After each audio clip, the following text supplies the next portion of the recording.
திருச்சி மாவட்டம் துளையாநத்தத்தில் உள்ள தமிழ்நாடு அரசு திறந்தவெளி நெல் சேமிப்பு கிடங்கை உணவுத்துறை அமைச்சர் வெங்கட்ராமன் நேரில் ஆய்வு. கொள்முதல் செய்யப்படும் நெல் மூட்டைகளை அரவை நிலையங்களுக்கு உடனடியாக அனுப்பி வைக்க வேண்டும் என அதிகாரிகளுக்கு அறிவுறுத்தல். இன்னைக்கு இந்த திருச்சி மாவட்டத்துக்குட்பட்ட துறையூர் தொகுதியில் ஒரு இடங்களையும் ஆய்வு பண்ணிட்டு இருக்கேன். காலையில் வந்து துறையூரில் நம்ம குடோனை பார்த்துட்டு வந்து இன்னைக்கு இப்போ நம்ம இருக்கிறது மலைச்சநல்லூர் தொகுதிக்குட்பட்ட ஒரு ஓப்பன் கேப் வந்துருக்கோம். இங்கே இருக்கிறது ஓப்பன் கேப்னா துளையாநத்தம் இந்த பகுதியில் கேப் இருக்கிற ஒரு ஓப்பன் கேப் இருக்குது. ஆய்வு பண்ண வந்தேன். நம்ம டெல்டா மாவட்டம்லாம் போனோம்னா மழை இந்த சீசன் ஆரம்பிக்கும். ஒரு காலத்தில் மழை அதிகமாக பெஞ்சிதுன்னா நிறையா ஓப்பனாக இருக்கிற நிறையா நெல் நினைச்சு போதும் பல நாளாக பல குற்றங்கள் ஆற்றிக்கிட்டு இருக்காங்க. அதை ஆய்வு பண்ணுறது ஒவ்வொரு மாவட்டமும் நான் சுற்றுப்பயணம் போய் செக் பண்ணி இன்ஸ்பெக்ஷன் போகும்போது ஒரு இடங்கள்லையுமே நம்ம தகுதியான இடங்கள் நிறையா இருக்கா, கேப்பெல்லாம் போட முடியுமா, அதுக்கு உண்டான பாலித்தீன் கவரோ ரோப்போ மற்ற பொருள் இருக்காங்க பார்க்க வந்துருக்கேன்.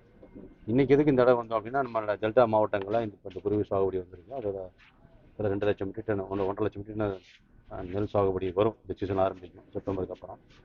அப்படி வந்துன்னா அதை நம்ம ஸ்டோர் பண்ணுறதுக்கு வேறு மாவட்டங்கள் இடம் இருக்கா அப்படிங்கலாம் பார்த்துருக்கோம். அதுக்கு சம்மந்தமாக அங்கேருந்து சில மூமெண்ட்லாம் அங்கே இருக்கிற 46,000 மெட்ரிக் டன்னு நம்ம 2 மாவட்டங்கள் இருக்குது.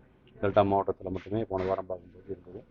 அந்த பேடியெல்லாம் அங்கே நெல்லெல்லாம் நம்ம மற்ற ரீஜனுக்கு இந்த திருச்சி உள்ளிட்ட துறை மலைச்சநல்லூர் உள்ளிட்ட பகுதிகளுக்கு எங்கே இடம் இருக்குன்னு பார்த்து அந்த இடங்களில் அங்கேருந்து லாரி மூலமாக அல்லது ரயில் மூலமாக கொண்டு வந்து இங்கெல்லாம் ஸ்டோர் பண்ணுறதுக்கு ஆய்வு பண்ண வந்திருக்கோம்.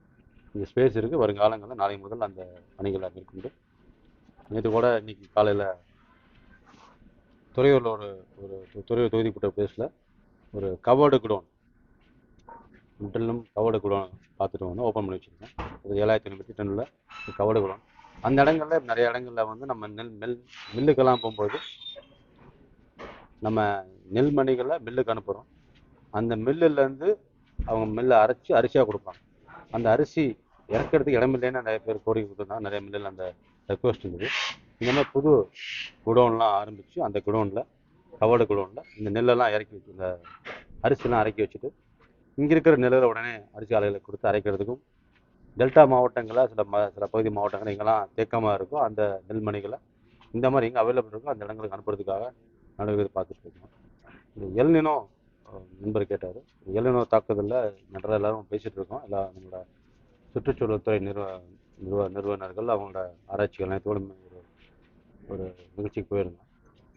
எல்நினோவில் பல பாதிப்பு இருக்குது. நிறைய மழையில் வரலாம், நிறைய வெயில் அடிக்கலாம், நிறையா சொல்லியிருக்காங்க. இருந்தாலும் நமக்கு நிறைய மழை பெஞ்சாலும் நெல்மணியில் பாதிக்கப்படக்கூடாது.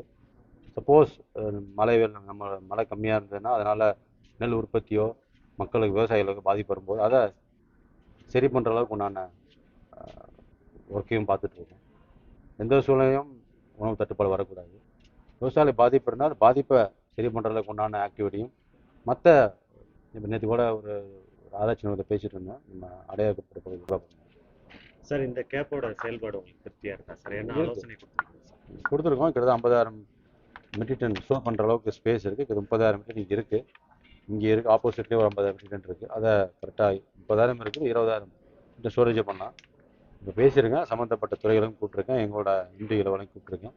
இன்னும் 20,000 மெட்ரிக் டன் நாளை முதல் மற்ற ரீஜன்லேருந்து ஏதாவது டெல்டா மாவட்டங்களையோ இல்லை வேறு ஏதாவது மாவட்டங்கள் இங்கெல்லாம் இருக்கோ அங்கேருந்து அங்கே ஸ்பேஸை கிளியர் பண்ணி அங்கேருந்து இங்கே கொண்டு ஸ்டோரேஜ் பண்ணிவிட்டு வரும்போது ஒன்று இங்கே இருக்கிற ஸ்டோரேஜையும் ஆலிங் மில்லை கொடுத்து மில் ஆளுகளை கொடுத்து உடனே அது மில்லேருந்து நம்மளோட இப்போ புதுசாக திறந்து வச்ச துறையில் இருக்கிற கவர்டு குடோனுக்கும் அந்த அரிசியை உற்பத்தி பண்ணி வைக்கிறதுக்காக பண்ணிட்டுருக்கோம். இங்கே வச்சோன்னா ஏர் ஏவியேஷன் இருக்கும்.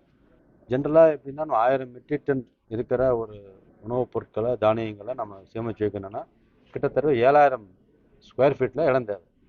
இப்போ 20 ஏக்கர் இந்த இடம் பார்த்தோம். 20 ஏக்கரில் நம்மளோட ஏரியா இருக்குது. இந்த 20 ஏக்கர் இருக்கிற இந்த ஓப்பன் கேப்பில் திறந்தவெளி ஏரியாவில் 50,000 மெட்ரிக் டன்னுக்கு ஸ்டோரேஜ் பண்ணலாம். இந்த 20 ஏக்கர் நம்ம குடோன் போடங்கிறது சாத்தியக்கூறு கம்மி முடியாது. அதுக்கு என்ன பண்ணோம், இது டெம்பரவரி தான். இப்போ நெல் மணிகள்ங்கிறது டெம்பரவரி தான். உடனே நம்ம ஆர்டிங் அனுப்பிடுவோம்.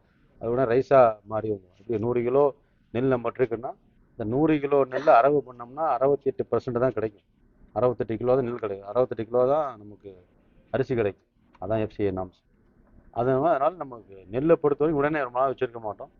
அது உடனே அரவை கொடுத்து அரவை ஆலைகள் மூலமாக கொடுத்து அந்த நெல்லை அரிசியாக மாற்றி நம்ம குடோனுக்கு அனுப்பிடுவோம். தேங்க்யூ. தேங்க்யூ.